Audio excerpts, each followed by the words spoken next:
Hello and welcome everybody, this is Omar from Team Ursaring bringing you some tabletop video content again from the Nexus. This is our second league challenge at the Nexus, which was a great turnout. We had a total of 14 players, I believe, which was enough for 4 rounds for a league challenge, which is quite outstanding. And also today we're going to be bringing you some good meta decks. First up, we got Dennis and Nolan going at it. I believe Dennis was playing his version of the Jirachi Zap Buzzwall. Nolan's playing the Zoroark. I do have this at fast pace, so don't mind the speed of this. So it looks like we got a Rock Ruff and the active for Nolan, a Zapdos on Dennis's side, and it looks like he's already an Ultra Ball, a Lightning, and a Cynthia away. So this is the first deck check, and he's going to see what he's got going on in his deck. So this should be a good matchup between both decks. Nolan can just continuously one-shot those Zapdos with Zoroark. But then again, I believe Dennis is playing the baby Buzz as well, so he can come back and return and knock out the Zoroarks as well. So it looks like he does bench that Jirachi that he pulled out. Energy attachment onto the active Zapdos, and he is going to play a Lily.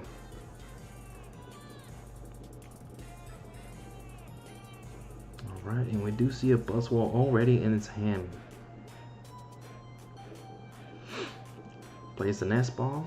He's probably going to dig out another Zap or a Jirachi to be able to have 2 Jirachis going on. So he can just switch them out, escape rope, however he can to get those Jirachis on the active and be able to use the abilities.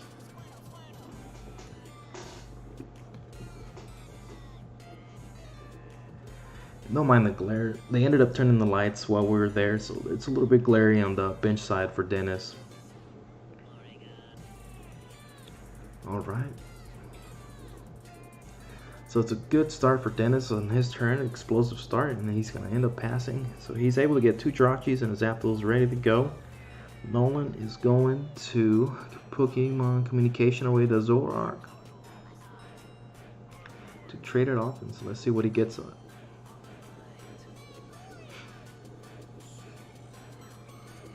So right now Nolan's checking what he's got in his deck and also in his prize support. Alright, so it looks like he pulls out the Zoroark along with that Ultra Ball to pull out the Diddle. So Nolan wants to set up the Muck as soon as possible to be able to shut down that Jirachi engine going on. So if he can get that Muck on board, it will slow down Dennis.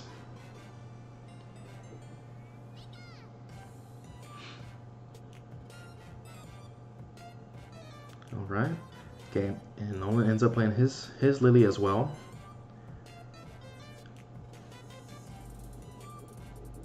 Here comes the Grimer. Alright, so now Dennis has got to worry about the Grimer and the Diddle because either one can evolve into the Muck. So he's got to take out at least one of them as soon as possible on his next turn to stay ahead of the prizes and also to put pressure on Nolan for bringing out that Muck. Nolan does get another Zoroark down and passes over to Dennis. Alright, so let's see what Dennis pulls off on his turn. So he's going to want to get those Jirachis up there and start using them right away. Okay, so here is the Guzma. He is going for the Alolan Grimer to knock that one out already.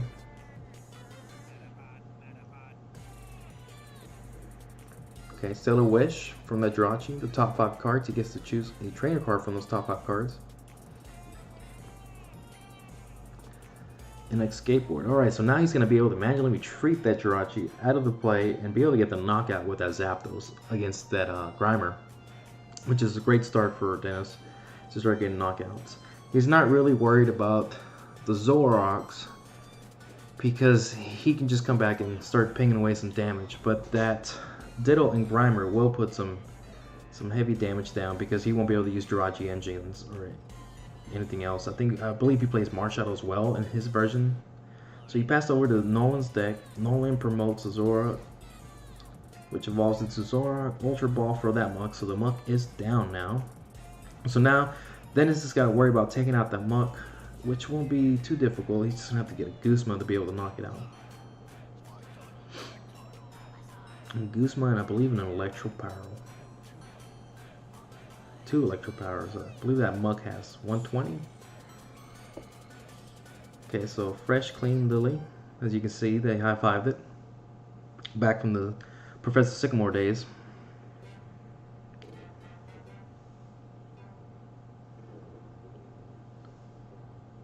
Alright, so Nolan's digging in, gets another 0 out.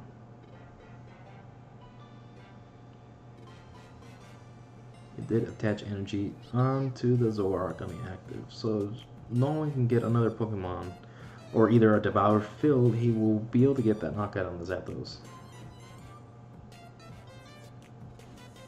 Okay, so it looks like he's going to trade away Field Blower. Second trade.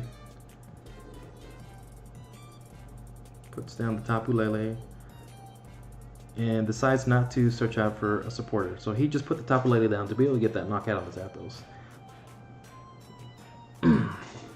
So now Dennis can't use Stellar Wish right now because Muck is on the board. So he's gonna have to manually dig into his deck, Nest Balls or Cynthia to search out Ultra Ball to be able to search out something to get either a Buzzwole or Zapdos into the bench to be able to attack. Okay, so he did use Rescue Stretcher, manually attaches Goose Mouse to Muck. Let's see if he has the electro power to knock out this Muck out of the way and he can start rolling again.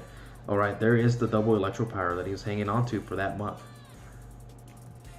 Okay, so the threat for on Nolan's side is eliminated now for Dennis, so he can now freely use the Stellar Wish unless Nolan Rescue Stretchers back both of them. But at this point, I think Nolan just wants to concentrate on knocking out the Zapdos every turn, so he can stay head-to-head on Dennis's side of the board state. But Nolan does have to be careful because on this turn, if he takes out a knockout on the Zapdos, Dennis will be able to promote the Buzzwole that is in his hand and Sledgehammer for the 120 against that Zoroark for the knockout. So it will put Dennis ahead in 2 prizes. Okay, so it looks like Nolan promotes or puts down another Rockruff down to the bench. Viridian Fortis to get a energy out.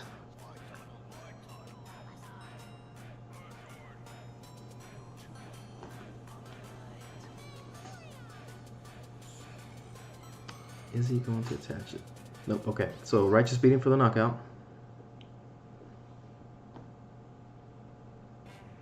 He's going to trade away to dig into his deck to get an energy with Viridian Forest. Such a great card for Dennis's deck right now because it gives him the chance to get either a Lightning or that one fighting energy that he needs to attach to the Buzzwole that he's about to play down. And also the Jirachi has Stellar Wish to use. He's got 2 Stellar Wishes to use. One of the Jirachis has the Escape Board, so he does not need a switch card to be able to get this knockout right here. So it looks like he is going to Stellar Wish. Top 5 cards. So Dennis for sure has a guaranteed knockout right here on his turn, which will put him down to 2 prizes left.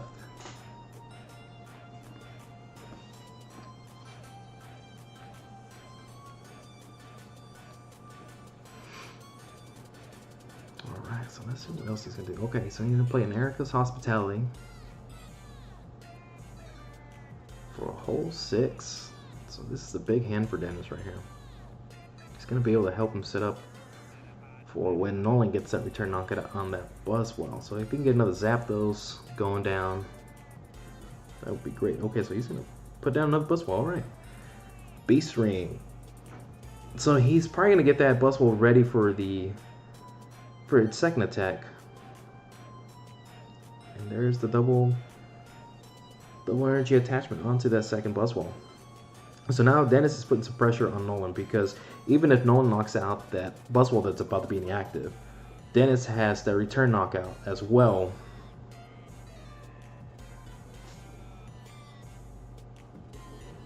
And with so many Guzmas in that Zapdos Jirachi deck, it's easy to get those Zoroarks out. Alright, so he is going to skateboard, send in the single attach energy Buzzwole for that Sledgehammer turn to get 2 prizes out of the way. So onto Nolan's side, he is going to promote that Zoroark. So if Nolan can get another Pokemon and Devour Field down, he will be able to return the knockout on this Buzzwole. So it looks like he's regular trade. He's going to trade something away for an energy. Chooses to fell it.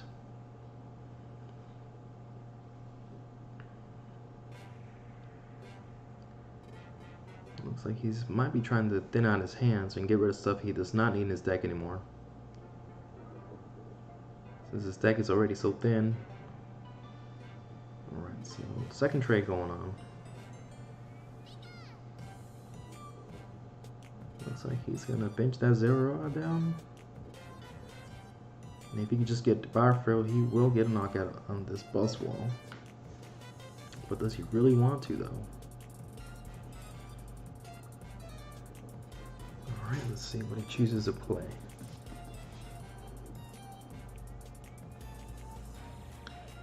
Just looking in Dennis's discard pile to see what kind of Guzma count he has, I believe.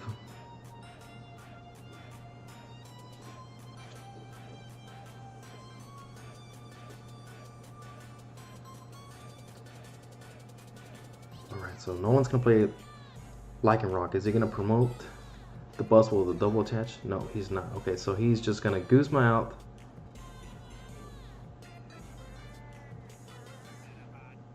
And he is gonna play another Lycanroc.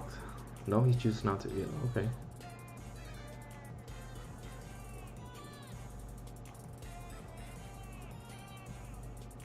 Alright.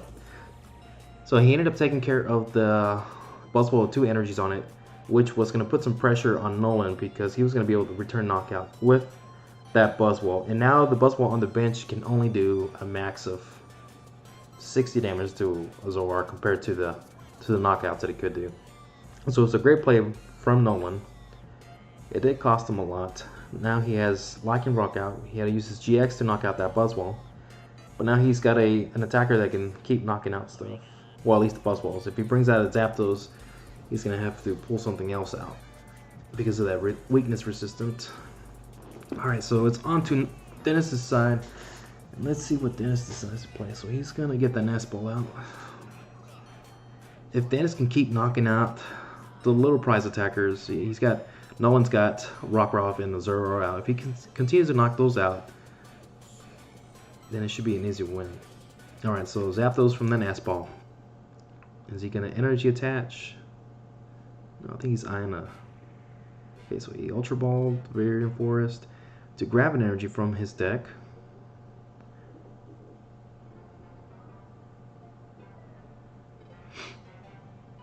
So if Dennis can find a Guzma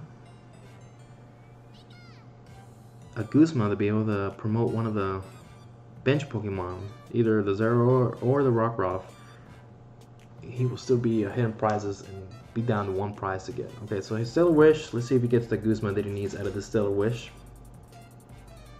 I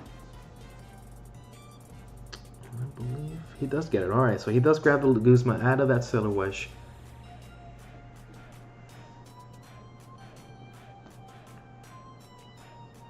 So he is going to be able to take a knockout. That's how crazy that Jirachi engine just works so good sometimes. You know, you have that consistency of being able to look at the top 5 cards, and if you don't get anything you need, just retreat into your second Jirachi and do it all over again. So energy attachment onto Zapdos, Guzma out, the Rockruff out for that Thunderous Assault knockout.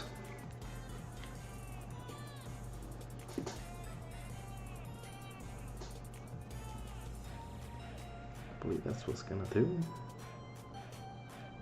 And he ended up Marshallowing. Alright. So Dennis ended up Marshallowing. I believe he wants to draw into another Guzma. Draw into another Guzma.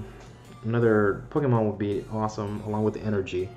And that would be game for him if he's able to get those 3 cards out of that Marshadow. The only thing that would slow him down or not able to get him that knockout would be if Nolan evolves a Lazarus to a Zoroark.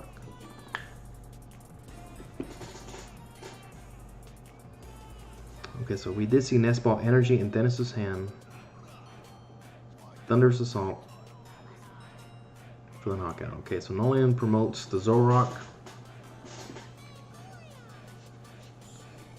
Alright, so he does end up evolving it.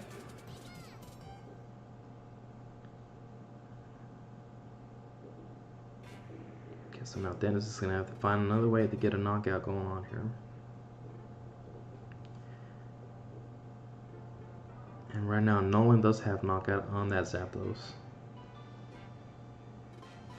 Palpad back 2 Guzmas on Nolan's side.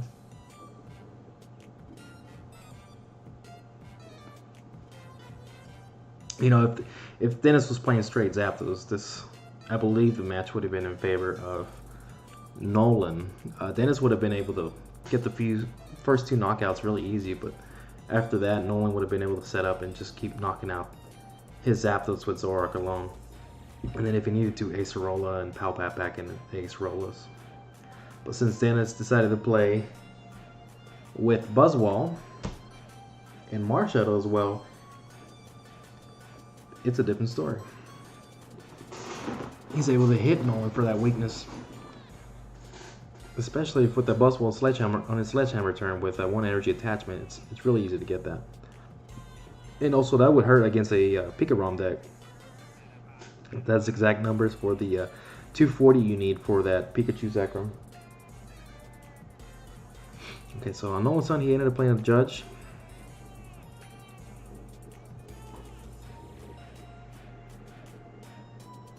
Both players within deck size.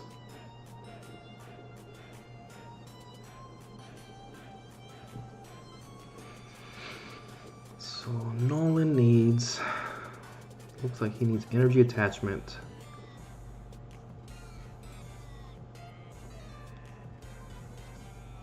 He needs an energy attachment to be able to, okay, so he decides to pass. Was not able to attack, did not get the energy that he needed to take out that Zapdos.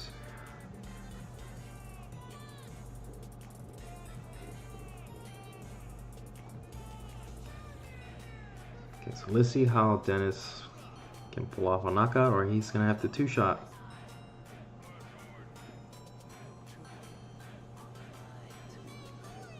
He's only got 1 space on the bench. So he's going to trade away that Buzzwole GX. That's another spice in his deck.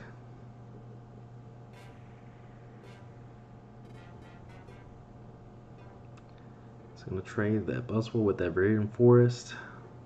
He's got energy. Okay, so he's going to pull energy out.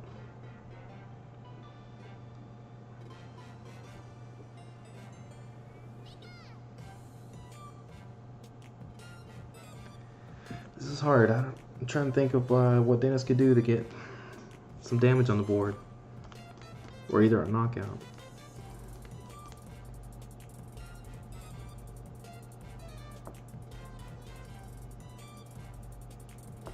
Alright, it looks like Dennis just throws the assault for 10 damage onto the active Zoroark.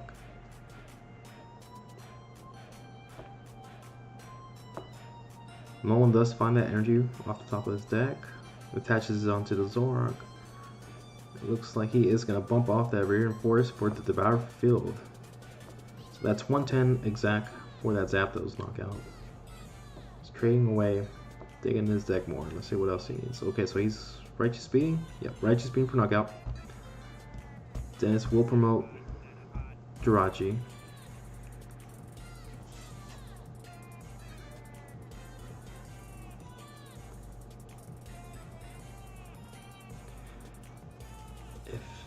Dennis had another fighting energy, and he could attach it to the Buzzwole, and Tapu Koko Prism for the last energy attachment onto that Buzzwole would be able to do that. Second attack on Buzzwole, and that would get him the knockout on that Zoroark. Okay, so he's Stellar Wish. Let's see what he grabs out of that Stellar Wish.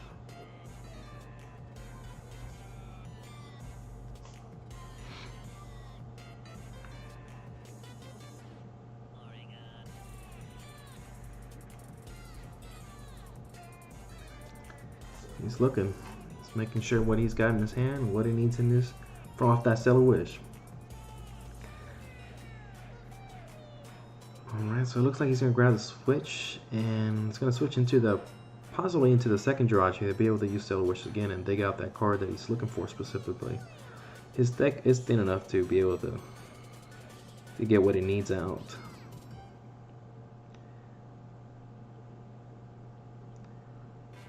And right now Nolan's deck size is thin as well, so right now it's just swinging back and forth.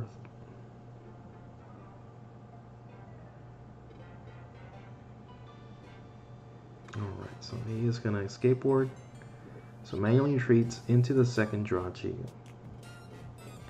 He's got a good hand size on his side.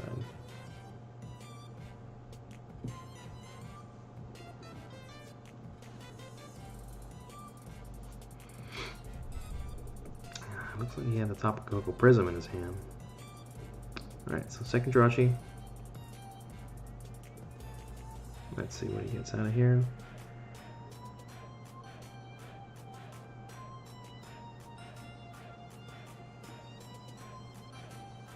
Can't tell with the glare. It looks like Buried in Forest though.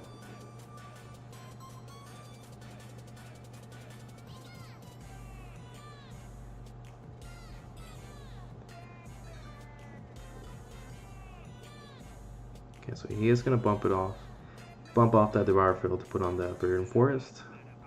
If he's got one last fighting energy, that would be great. Okay, so he's going to switch into that Buzzwole. Choice Band attachment. Energy onto the bench Jirachi. Okay, and just swings for 120. Okay, that's still a lot. So Nolan's gonna have to Ace Rolla or either knock that Buzzwole out. If not, it's gonna be game for Dennis on his next turn. So on Nolan's side, he's gonna need another. Looks like another Pokemon to be able to hit exactly that 130 that he needs.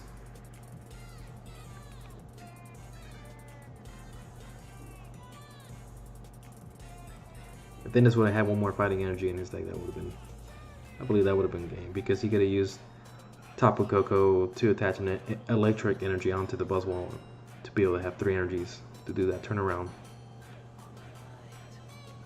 But still, the 120 with, you know, from that Choice Band attached onto the Buzzwole still hurts Nolan and puts so much pressure on him. So Nolan's either gonna have to Ace Rolla that Zoroark out of there, manually retreat it, promote something new to be able to make it another round. But I believe that's what he's doing. He's looking to see how many Guzma counts Dennis has left before he decides to do any of those.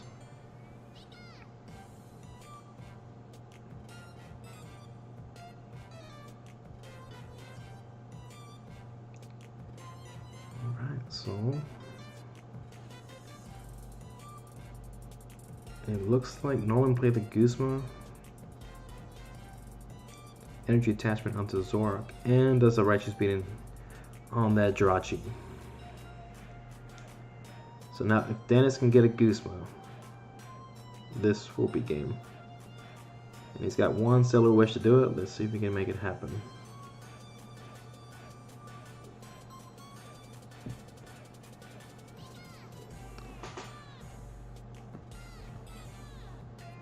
Looks like he did not get it. He does have Electro Power in his hand, so if he can get another Zapdos, energy.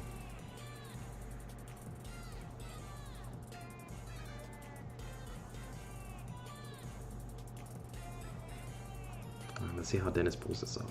I have no idea what he's playing or what his deck. I'm just going off the basic Zapdos Jirachi builds.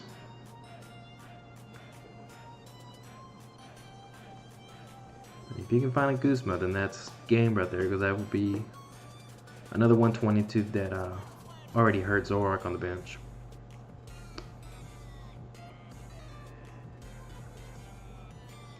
So second Jirachi comes down.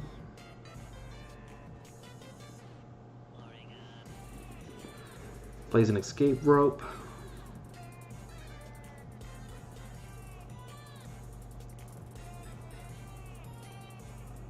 Alright, so second Jirachi. Let's see what he gets off from here. Let's see if this is what he needs. He has not played a supporter, and there is a Guzma. Okay, so the Guzma is what he was digging out. He did end up having it. I believe that's when Nolan was digging through his discard pile to see what he had left. So that Guzma got him the game on that hurt Zoroark on the bench. So that was a good game between both of them. Really, it was fast-paced for Dennis Eyes to get off so fast, and Nolan just creeped back up and was able to stall him out and be able to get those knockouts. So I believe if Dennis did not get that Guzma, the game probably would have went to Nolan on that side. Alright guys, so that was round 1. We're off to round 2, And it's actually Caesar against myself. And Caesar is playing Persephone, and I was playing a version of Pikarom with order pads and acrobikes. Just a crazy mess. Alright, so let's see what we got going on. Alright, so Marshadow on my side, and it looks like a people on Caesar's side. Looks like I'm going first, acrobike. I'll do a Tapu Koko GX and a Prism, so I decided to keep that Prism.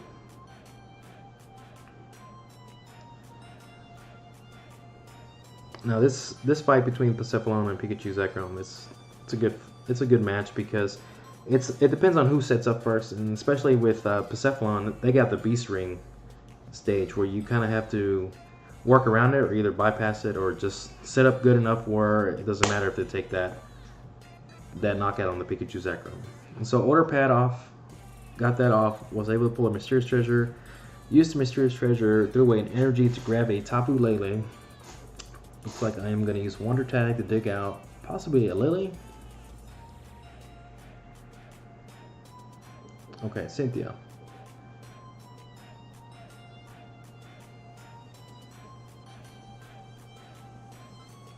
Alright, so Cynthia away. You got a fresh new hand. It was a slow game for both of us, which is crazy because both decks run fast.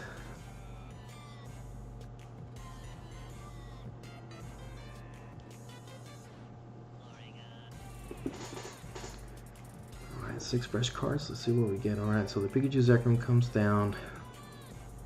That's what we wanted, to be able to attach energy for turn and start putting those energies on that Pikachu Zekrom. So energy attachment onto the Pikachu Zekrom. Another order pad. Gets another order pad. Alright.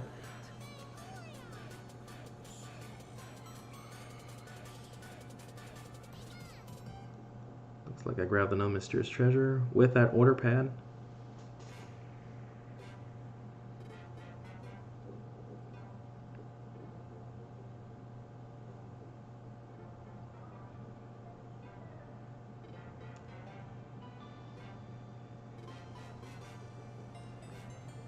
Alright. So Mysterious Treasure.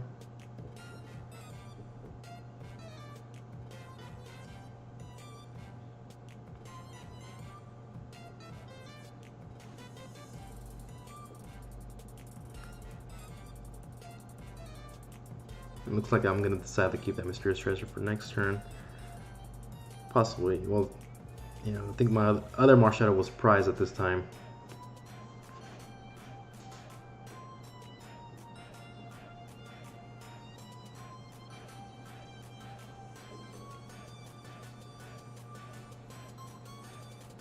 And I know I have the Tapu Koko Prism in the in my deck.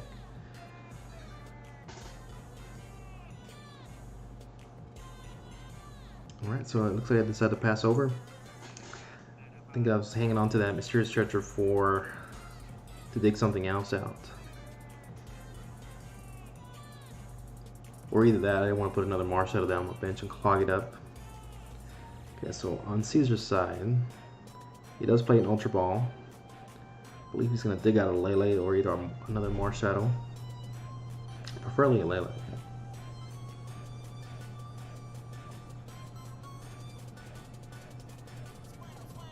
So let's see what he grabs.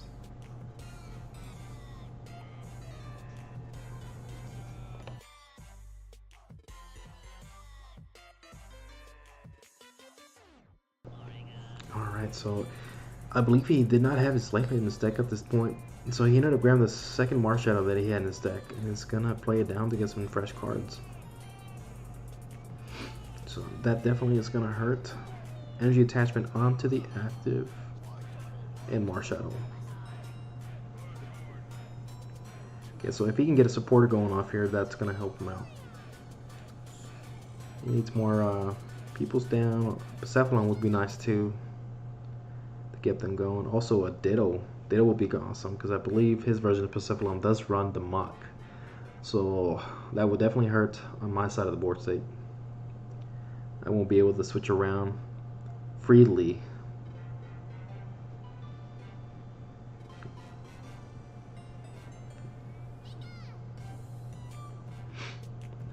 see what he got out of this Marshall.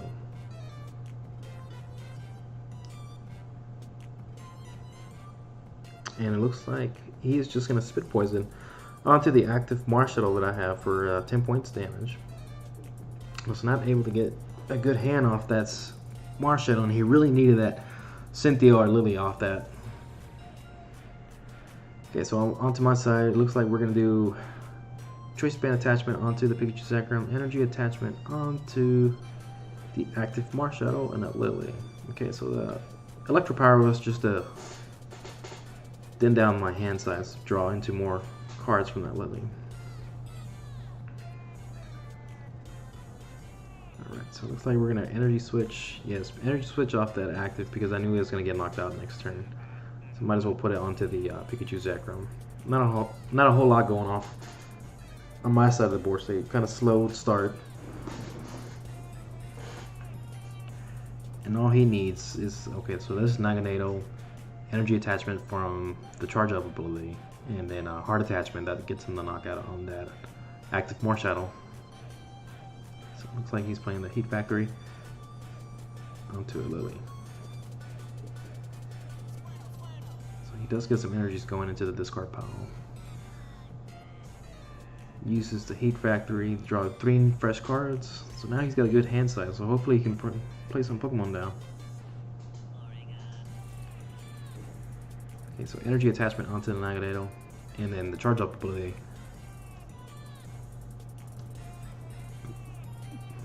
Where's that Persephone?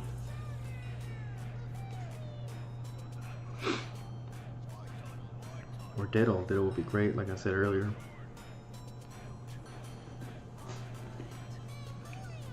Now the bad thing is, as soon as I get into Beast Ring stage, it's gonna be tough because he can easily be holding onto his Beast Rings and just come back with, you know, 3 price knockout, and it's gonna be rough for me to put energies onto another Pokemon as fast as that. So he does bench another. Well, he benches his first Persephone down, and he already energy attachment, so he can't put on a Persephone.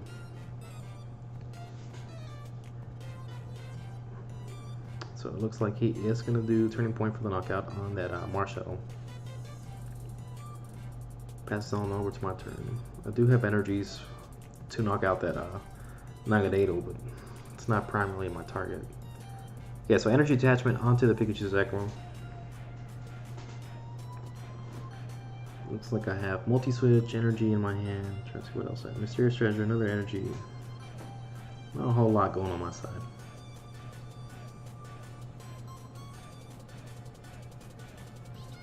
If I just could get another Pikachu Sacrum, that would be nice. Okay, so it looks like we're going to full blitz. Yeah, we're going to full blitz. Doing an energy count in my deck.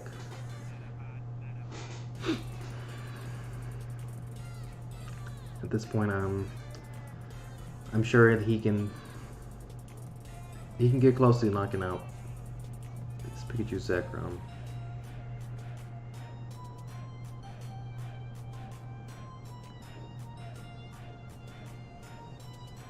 I think I decided to get 2 anyways and putting him onto the Tapu Lele just in case it gets Goose Mud out. I can manually retreat, or either use it as, you know, I can just have 2 energies on the board to be able to switch them around wherever I want to. Okay, so it looks like I ended up attaching him to the active Pikachu Sacrum since he is not in Beast Ring stage yet. With no Naganados on the board, this is going to be harder for him to get this knockout. So he's either going to burn and confuse me with Bursting Burn, or he can GX to get a prize. I think the best bet would be to burn and confuse, because it's going to make me have to switch out that active Pikachu Sacrum and promote something else.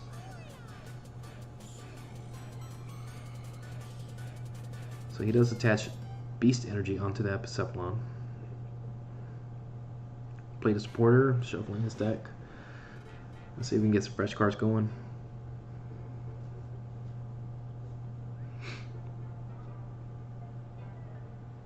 Okay, fresh 6 cards.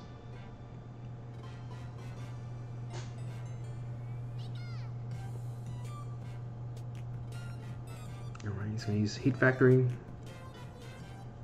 Some of the people, it looks like a muck or a Grimer. So he is trying to set up for that muck.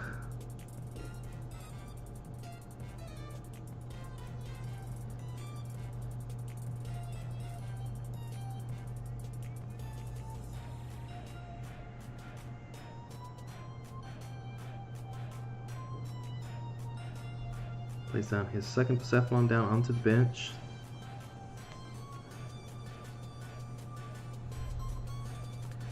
Okay, and decides to use the GX ability, where he discards or gets a prize card if its energy gets attached to one of his Pokemon. Okay, so pass it over to my turn. Manually attach the active, which gives it the 6 count energy for that Pikachu Zekrom Tag Bolt GX. Looks like we're gonna play an Electro Power and an Erica. So I'll play the Electro Power to be able to thin down to play Ericas.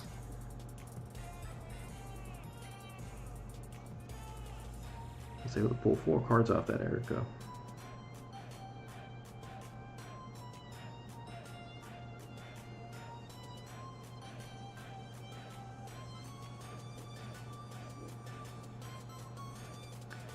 Alright, I do see a second Pikachu Zekrom on my hand, but it looks like we're gonna Ultra Ball. Okay, so we're gonna Ultra Ball, and I believe we're gonna get Zero R out just in case he burns and confuses me. I have the ability to move around other Pokemon.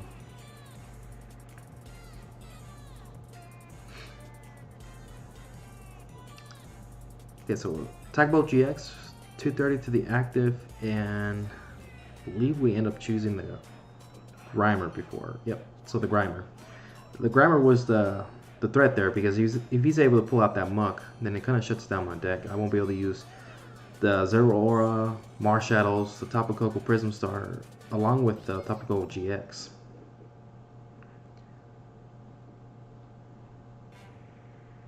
So energy attachment onto the active Persephone. He is going to Marshadow. I believe he might get some Beast Rings because now he's in Beast Ring range. And so if he can get double Beast Rings, let me see, double Beast Rings, that would be, yeah, 250. So if he can get double Beast Rings, that's 250 onto the my side of the active, enough for a knockout.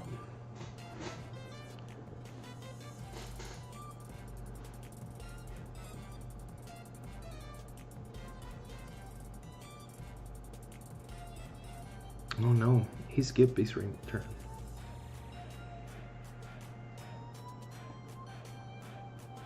No, we skipped Beast Ring turn. Okay, so that's why we did that. Sorry, it's hard to see with the prizes. You can't really see them on our tabletop. We're trying to concentrate on the active and on the bench. And so it looks like he's going to bump away his Heat Factor Stadium with the Ultra Space to be able to go in there and grab the Naganado that he needs.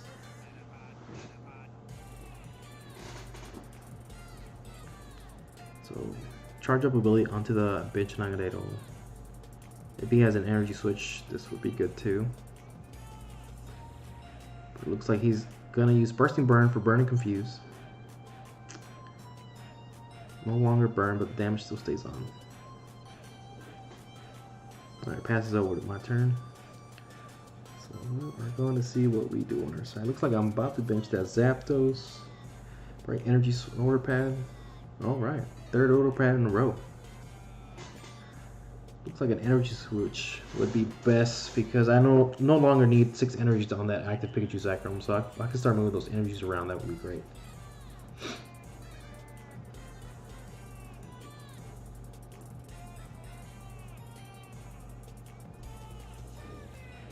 Okay, so I do end up getting the energy switch.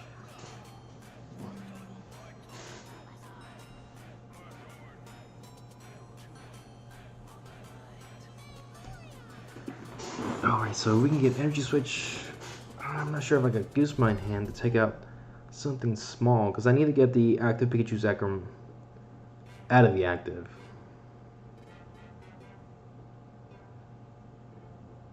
Okay, so we did have Guzma. We're gonna take out that second People's out of the way. With Burning Confuse, you can't retreat with Zero's ability because of the confusion.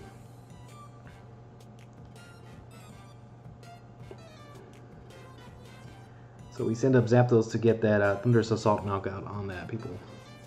So now we pass over to Caesar's side of the board.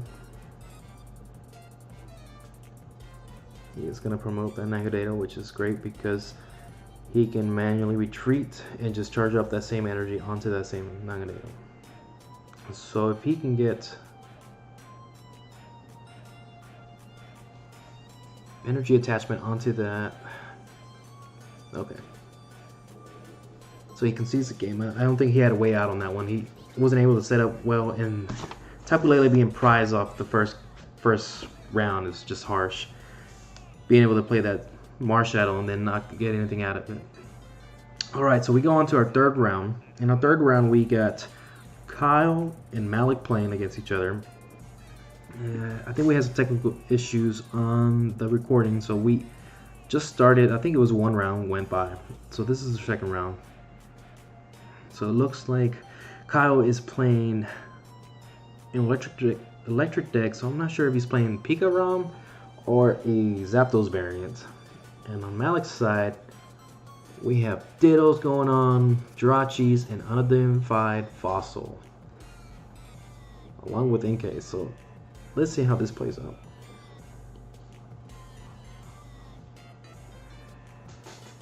I believe that unidentified Fossil, he's going to use it to evolve it into Aerodactyls.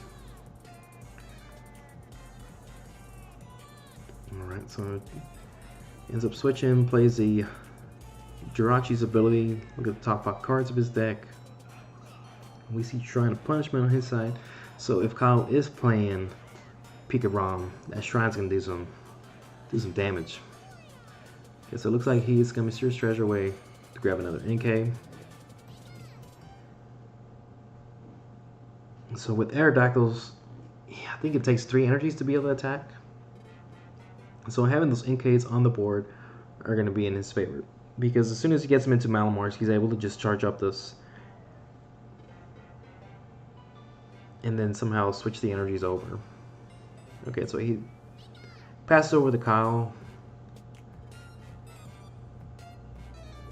Looks like Kyle's got Tapu Koko Prism on the active with, looks like an escape board and a Zapdos on the bench. So he is gonna skateboard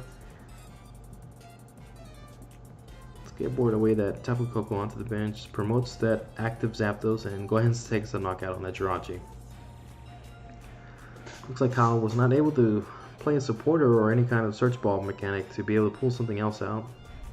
So we still don't know exactly what Kyle is playing at this moment. Okay, so on Malik's side, we do got the first Aerodactyl down.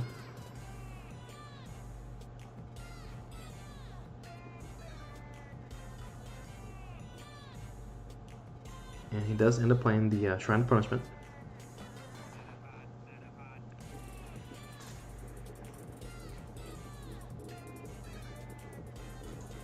Let's see what else he's going to do in his turn. Now, I want to see how he's going to get... Well, with Malamar, you get to put the energy anywhere, right? Okay, so that's how he's going to charge up those Aerodactyls. Okay. So puts down another unidentified Fossil. Skateboard on the Marshadow. Energy attachment onto the Aerodactyl. So if you can get another Malamar, this would be great. Alright, ends up doing the first attack, which confuses his opponent's active Pokemon.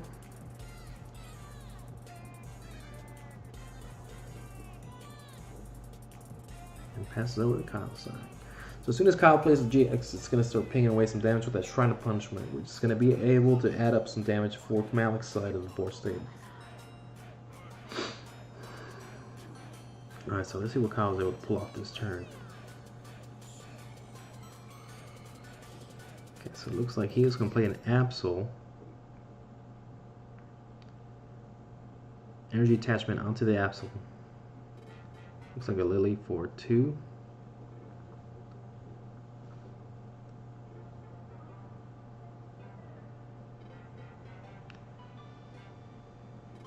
So now it's gonna cost Malik an extra retreat cost of 1 more for his Pokemon. So a skateboard is not gonna cut it alone. Okay, so he rolls for the confusion, ends up doing 30 damage to himself. Attack did not go through, passes over to Malik. Looks like Malik's going to Choice Band onto the active Aerodactyl. He decides to do a Cynthia.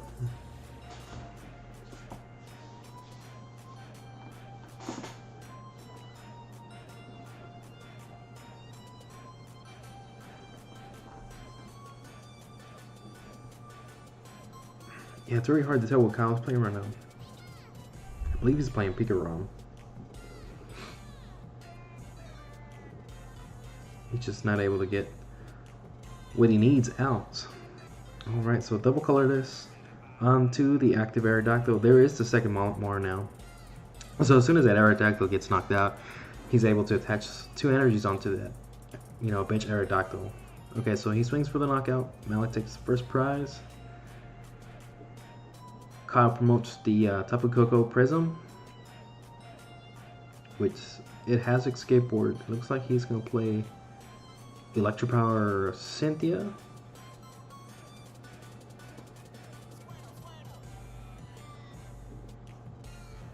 So I believe what Kyle's trying to do here is get a Zapdos out, Energy Attachment, Retreat to promote Zapdos to be able to get that knockout with the Electropower that he just put, or either he's just thinning down his deck. But he's going to need another Electropower because I believe Aerodactyl has 130 HP. Okay, so he does play his Jirachi down, so that gives him another out.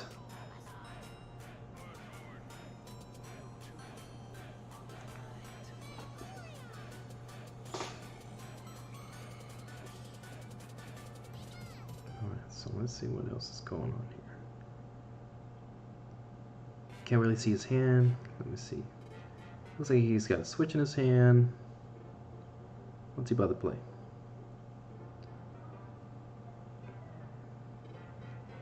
Ultra Ball, okay. Let's see what he gets out. He needs to get something good out. Energy Attachment, Zapdos would start picking away that Aerodactyl. Or either if he's running Jolteon, okay, so he does bring out the Zapdos. So if he's got energy in hand, okay, energy switch, okay, that even works out even better. So energy switch onto the active. And I believe Kyle was thinking it was going to hit for weakness, but Thunder's Assault does not hit for weakness. And so he ends up doing the 110 to the Aerodactyl.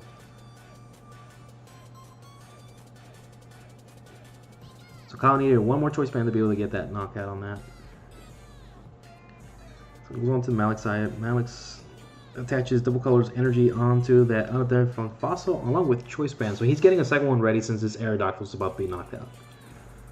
And then as soon as it's knocked out, he can Malamar energy attachments onto that new Aerodactyl and just keep chaining those attacks as long as he keeps getting those unidentified fossils down. Okay, so it looks like he Cynthia'd again. Let's see what he's going to play from his hand. Looks like it.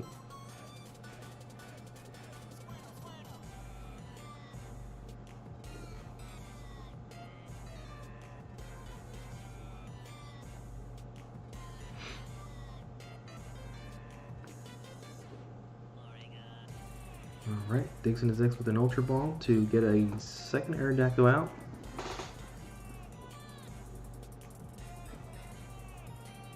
And takes that knockout on that active Zapdos. Okay, so Kyle promotes that Tapu Koko again. It does have the Escape Ward on it, but he decides to take it back before he draws into his turn to be able to use Jirachi's ability, Stellar Wish.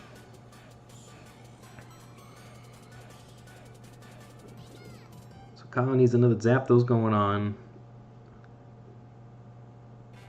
Well, Jolteon would be nice too. He's got plenty of energies in the discard pile, so if he can get some energy switches as well, he could pull out a Pikachu Sakura and start loading it up with the energy switches and whatnot. It's possible. It's a lot of work, but it's possible. So it looks like he's gonna Lily for 4, I believe. Grabs an Aether Paradise, which bumps away that Shrine of Punishment. It is going to help him some, since now Malik's attacks are going to be doing 30 less damage to his Zapdos and Pikachu Zekroms.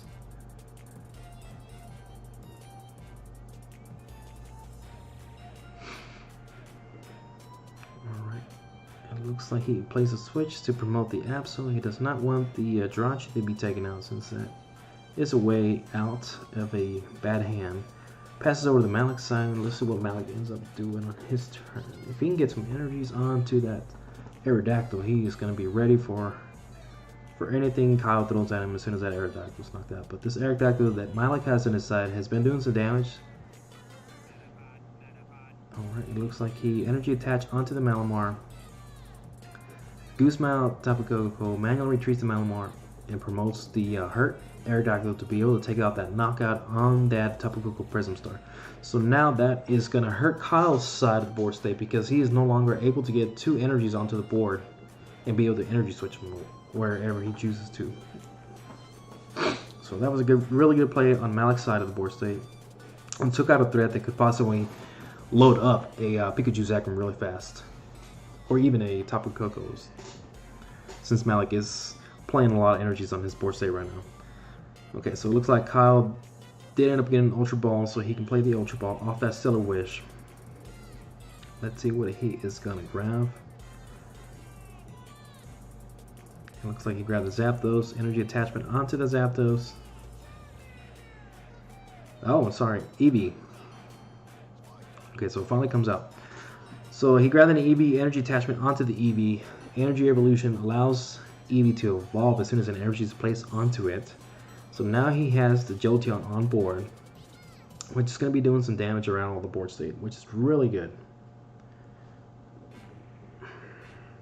Because I believe the Jolteon is going to be able to hit Aerodactyl for weakness. Alright, so this is a good play right here. So he ends up Guzman out the bench Aerodactyl.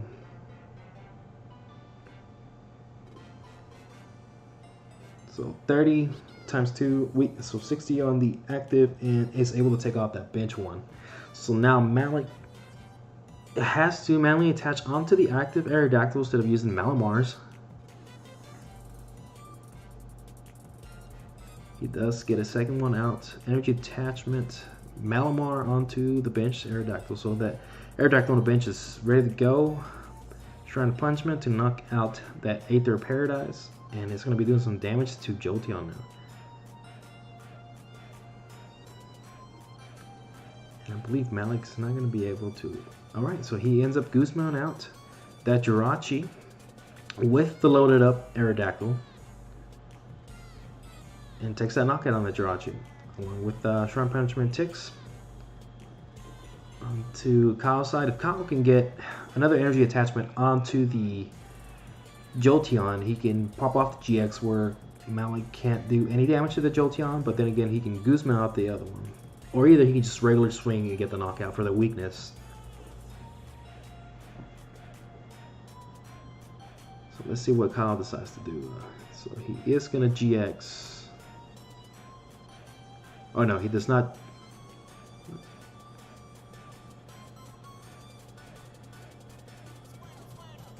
He does end up doing a GX.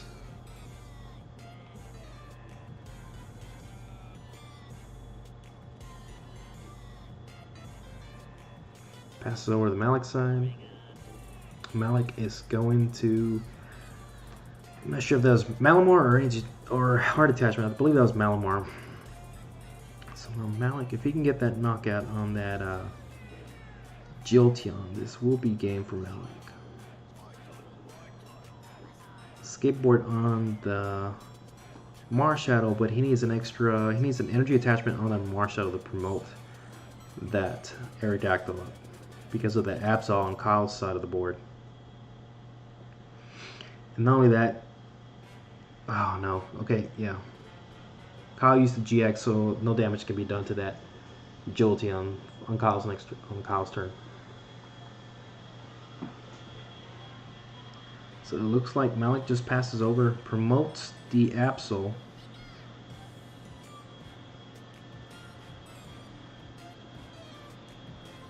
And decides to pass. Alright. Took shrine damage. So I believe Kyle knew if he took out that Marshall, then that would have been game. So that's why Kyle ended up doing the switch between those. Malik is going to pass. That Shrine's just ticking on that Jolteon. So as soon as Malik gets a Guzma or either Kyle decides to take out the active Marshadow, this could be game. So Kyle is playing safe right now. He's trying to look for other forms of Pokemon to be played down. Tapu Koko would be nice along with the Guzma. Energy attachment as well. Even the Zapdos would be nice too. So it looks like he's going to attach Choice Band on that? Absol or Skateboard. Okay, so Kyle decides to pass. Another point of Shrine damage. It looks like we are going to do Energy or Choice Band attachment. Malik passes again onto... Okay, so passes over, trying to punishment, ticks again on the Jolteon. Kyle ends up using the Guzma to bring out that Aerodactyl that Malik has on the bench for the knockout. And this was the threat. The Aerodactyl is the threat for Kyle at the moment.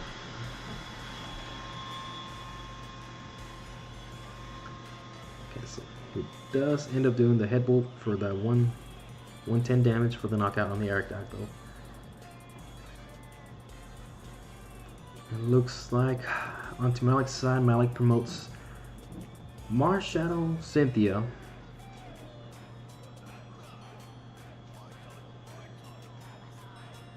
Let's see what Malik needs. Malik needs another unidentified fossil, or either start charging up those Malamars to start swinging with those Malamars.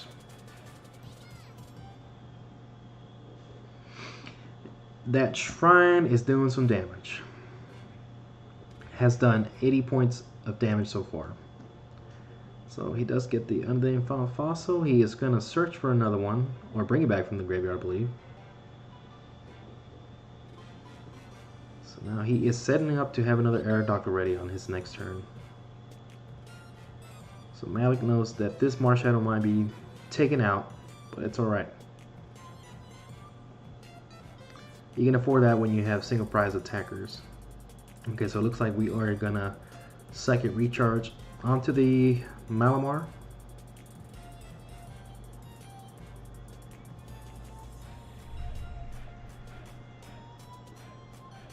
Alright, let's see what else he plans to do. Okay, looks like Mal's thinking how he can get a knockout going on here.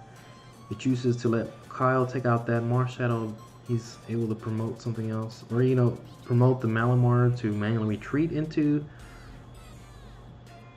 the Aerodactyl if he's got it in hand for next turn. Charge up before he does that. Let's see what he ends up doing here.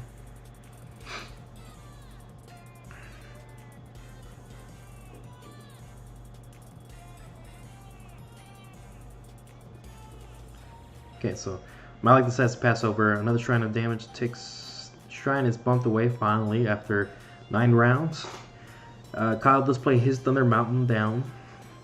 So now if he's got Tapu Koko or either Pikachu Zekrom, what's he got going on? Okay, so there is the Tapu Koko GX. Plays it down, uses the ability to switch it up, which is going to put the Jolteon in the safe zone right now. Is able to get that knockout on the Marshadow.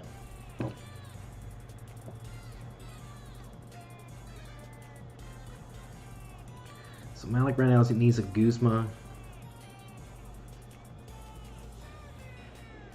He needs a Guzma. As soon as he evolves into an Aerodactyl, he can charge up, manually attach,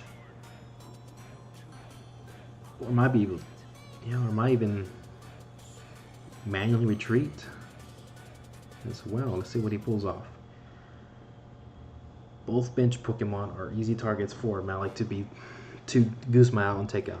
The Absol's great range for knockouts, and so that Jolteon's got a lot of damage on it.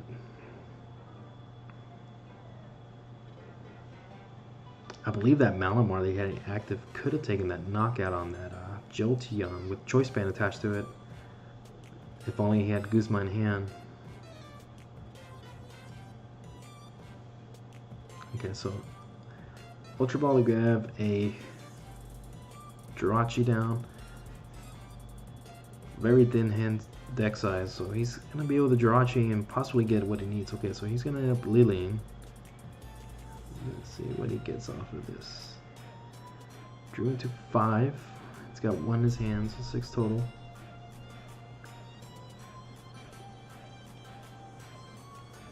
Alright, so it looks like he got something going on. Yeah, he's got something going on. He's counting his cards.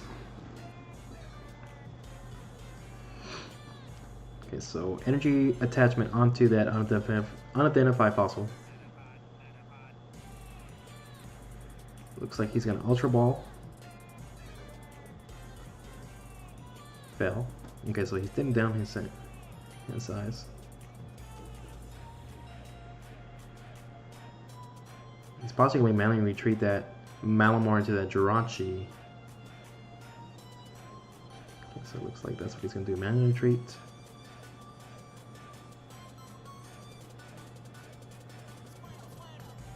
So I can recharge onto that unidentified fossil.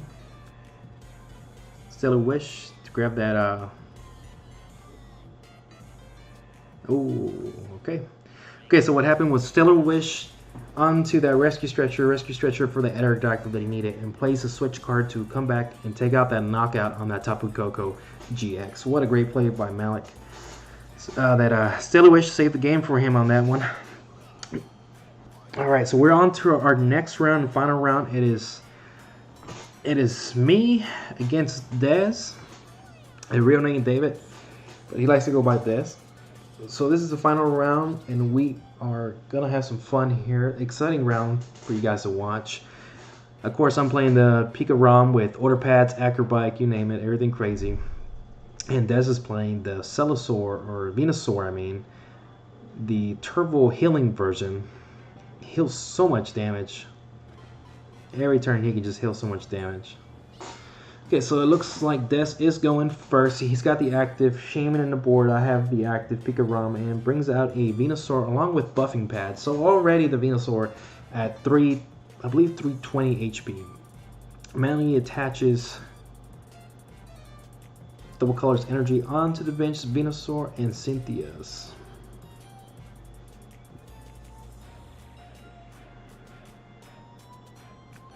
Alright, decides to pass on over. I will be playing down a Zero down. So this is going to be tough because I don't have Field Blurs to fill both of those things away at the buffer pads. So definitely going to have to hang on to my Electro Powers, or either coordinating my knockouts here. Okay, so Lily, Acrobike. Let's see what I end up doing here.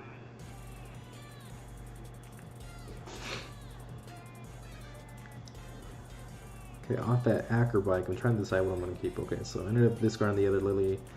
Looks like I grabbed the Choice Band. I am going to need that Choice Band to do all this crazy amount of damage against that Venusaur. And I just pass on over. Okay, so goes on to Des. He will judge, which is alright. I think I needed the judge hand. Now with Des' side of the deck, he's able to Energy Now as well. So along with healing and energy now, it's a fun match. Lots of crazy amount of damage that you have to do. Alright, so let's see what else he's going to play. He just judged, so it looks like he's going to Crushing Hammer, and he does get it.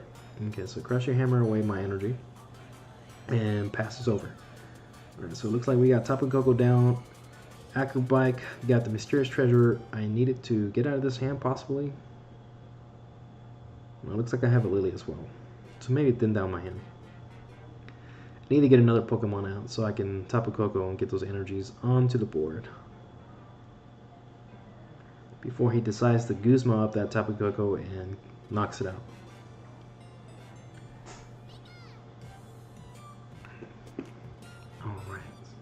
Let's see what we do on my side. Looks like Des has Plumeria. Alright, so I decided Ultra Ball. Ultra Ball, Mysterious Treasure, Guzma. Let's see what we get out.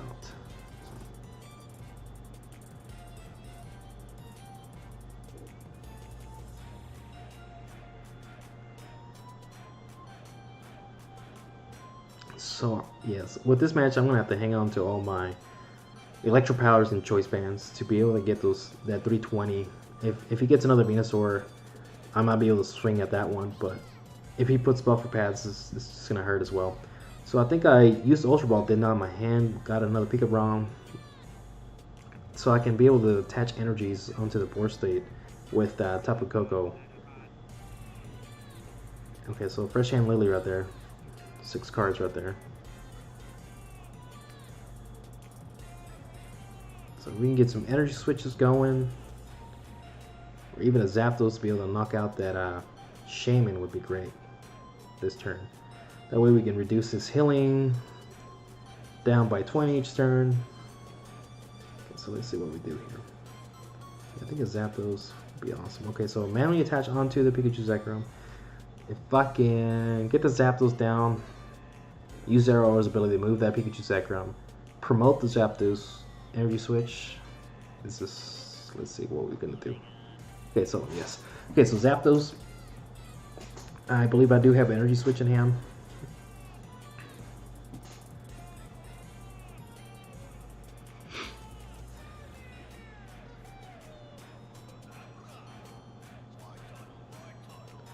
If I got 2 in the discard, I can just Tapu Koko.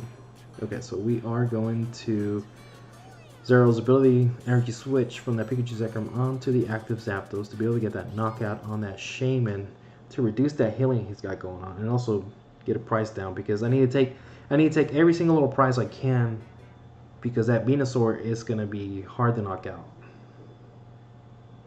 Okay, so on this side, looks like he's going to play Plumeria, use Plumeria, Crushing Hammer, and then Lily. Oh, okay, so double supporter.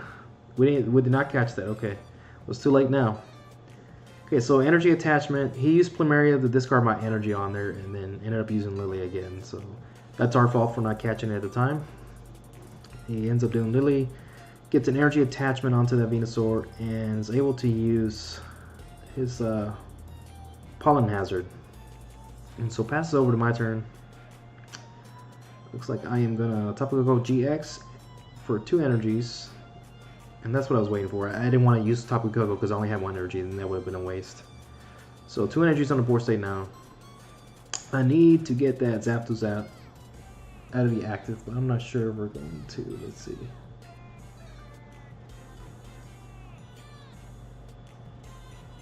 Okay, so energy switch onto a different Pikachu Zekrom with Choice Band. Lily for 4. Or 3, I'm sorry.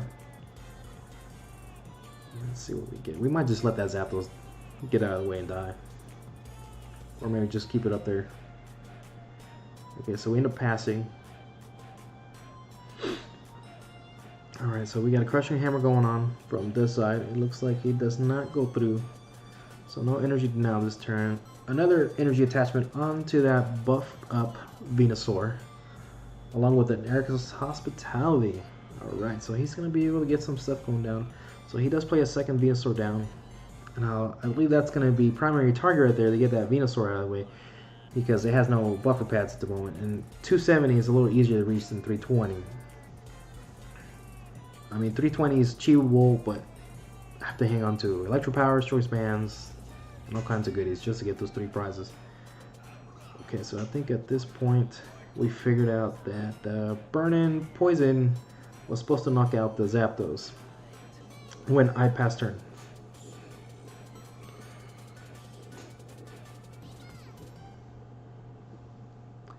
So yes, we called our judge over. He fixed it for us and just told me to promote a new active, since we both did not catch it. Easy fix, not a problem. Alright, so at that point I promote Zeraora, and he is gonna, still his turn. Looks like he's gonna get Judge Whistle to get Judge out and place it into his hand. Okay, so it looks like this turn he can also do Pollen Hazard onto my... Yes, so that's what it's going to do. Okay, so Pollen Hazard onto my active Zeraora, which makes it a little hard for it to retreat, because I can't just energy attachment and then retreat anymore because of the confusion. And so now I will have to play Guzma. Guzma it out of the way. Let's see what we do. Okay, so energy attachment onto that bench Pikachu's Zekrom. That puts it at 3 energies with choice span.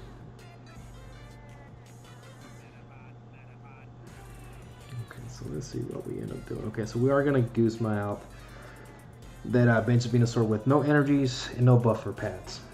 And get our 0R out of the active. We don't want that thing to die because we want that free motion of switching out between Pokemon. We are going to play a third Pikachu Zekrom just to get out of our hand. And we are going to do full blitz. Okay, so full blitz for 180 onto that Venusaur. We are going to get 3 energies out. And at this point, we just want to thin down our deck. I didn't want to put the energies on that on the active Pikachu Zekrom because he can just Pollen Hazard and it's going to be very rough to have 6 energies on one Pokemon. So I just wanted to keep it on the bench just in case he does Pollen Hazard me on the active. If I don't have a Guzma, I can just hard retreat or either energy switch. There's a lot of ways out. And plus, even with the GX, I don't think I would have been able to get knockout because I know he's got healing cards, so he's going to be able to heal some damage. And I believe that's what happens on this turn. He's just going to pull some healing off. Okay, so there's that Shaman with that net ball. So that's already 20 damage out there healing.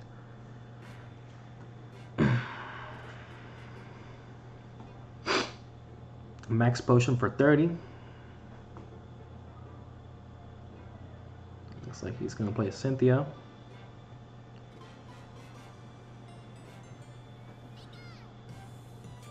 Definitely don't want to waste my GX. I don't want to waste my GX if I can't get the knockout. Okay, Aether of Paradise, so 30 minus. Another, oh, a Nest Ball. So it's Shaman, okay, so another Shaman, so that's another 20 damage healed right there.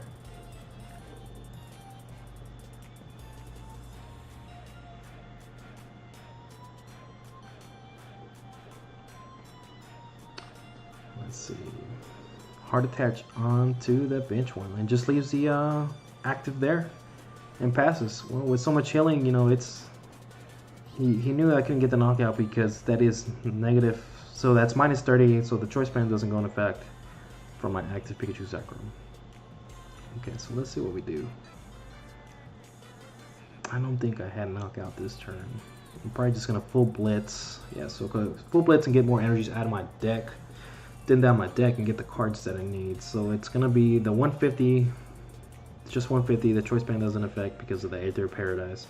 So I believe we get those 3 energies out and put them onto our second Pikachu Zekrom. Just in case I need a manual retreat, I have 2 Pikachu Zekroms loaded, and he's gonna be able to heal some damage. But I'm just trying to put that pressure on him so he just constantly has to heal, or either he's gonna have to attack, either or.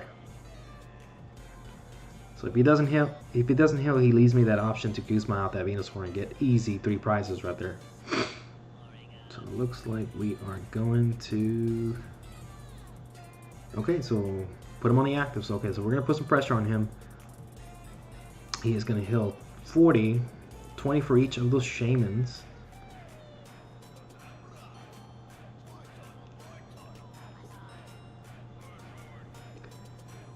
I think he's eyeing that Gladale. I think it heals 80 damage from a grass type Pokemon.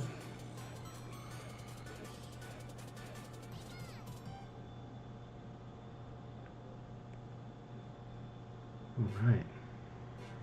Yeah, it's definitely a lot of healing on his side. And then along with that, Venusaur GX attack heals all damage and does 180 damage. So it's a great GX attack. And also if you have, I don't know, the extra, you get to shuffle cards from your discard into your deck. So you can just put all those max potions back into them too. So it looks like he's Erica's Hospitality. Got some new cards. He's just gonna have to heal. Okay, and decides to pass over. Alright, so passes over and only was able to heal 40 damage off this turn. So this is going to be a knockout on that active Venusaur on his side. And I will not be using the Tugboat GX for this. There's no need for it. Just a regular 150 gets the knockout. So that's what we decided to do. Or the regular full blitz. We're going to see if we had energies. I think at this point we did not. We have a lot of energies now. I think we have 9 on the board. Grab 3 prizes. He promotes the big buffy Venusaur up.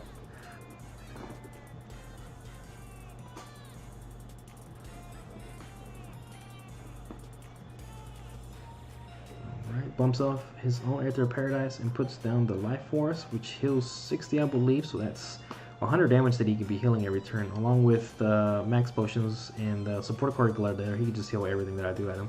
So I need to hang on to... Okay, so Pollen Hazard, Burn Confused Poison, passes over to me. At this point, I need to hang on to all of my Electro Power. So we're going to Order Pad. We failed the Order Pad. Okay, so let's see what we end up doing here. It looks like we're going to do Energy Attachment, probably to thin down my hand size there. Energy Switch. Yeah, that's what we're doing. Or either loading that Pikachu Zekrom up to Tugboat. Okay, so there's 3 Electro Powers right there. Okay. So 3 Electro Powers. He's got Buffer Pass. I'm doing the math right now. Okay, so even with the Tugboat GX, that's only, what, 260 if I use that bench Pikachu Zekrom. Because that active one is Burning Confuse. And I definitely don't want to risk wasting those Electro Powers. So 260 right now with the bench Pikachu Zekrom if you use Tugboat GX. And I don't need the 6 energies for the Tugboat GX. I can still do it with 3 energies. It just doesn't do the 170 on the bench. So it looks like we are thinning down our hand to Tapu Lele or a Lily possibly, or maybe a Cynthia. Okay, so we do end up grabbing Cynthia. I got 1 card left in hand, so I'm probably gonna play that card first. So we got 3 Electro Powers. If I can get the last one, Choice Band. Okay, so there goes the Tapu Koko. Okay, so Koko is gonna get this right here because that's gonna be, okay, so 5 energies. Venusaur, that's 250.